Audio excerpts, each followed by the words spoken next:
Le monde des cryptos, c'est vrai que ça peut paraître un peu un vrai labyrinthe. Mais imaginez qu'il y ait une clé pour tout comprendre. Eh bien, cette clé, elle existe, c'est la tokenomics. Allez, on plonge dedans pour voir comment fonctionne l'économie de ces fameux jetons numériques.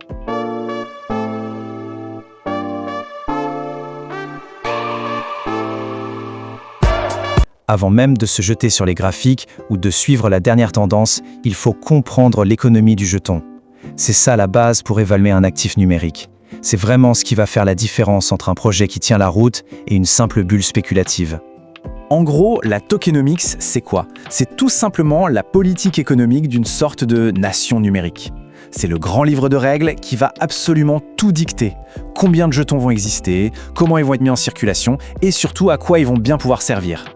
Et attention, ces règles, ce ne sont pas juste des détails techniques. Non, ce sont celles qui déterminent comment la valeur va circuler dans tout le système et comment les gens, que ce soit les développeurs ou les simples utilisateurs, sont encouragés à participer.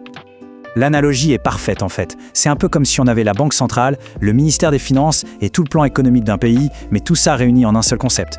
La tokenomics, elle fait exactement ça pour un projet crypto. Elle pose les fondations de son économie interne et ce de manière totalement transparente.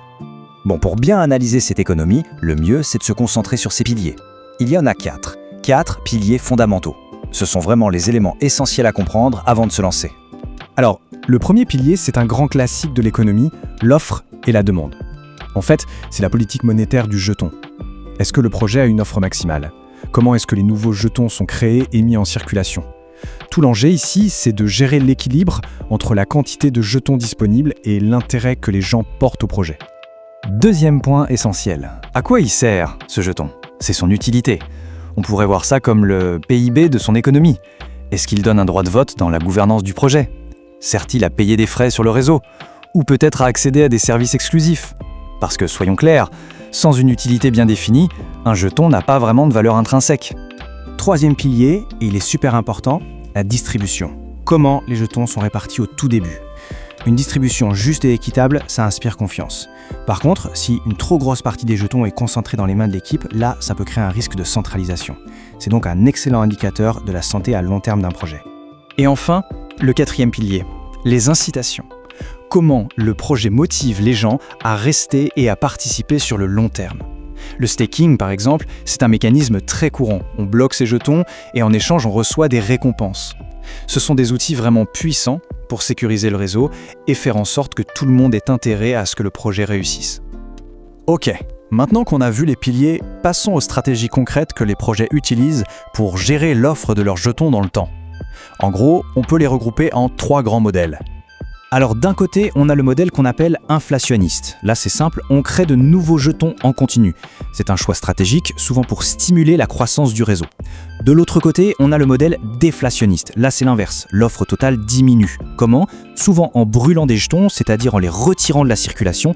L'objectif, créer de la rareté pour potentiellement augmenter leur valeur. Et enfin, il y a le troisième modèle, celui de l'offre limitée.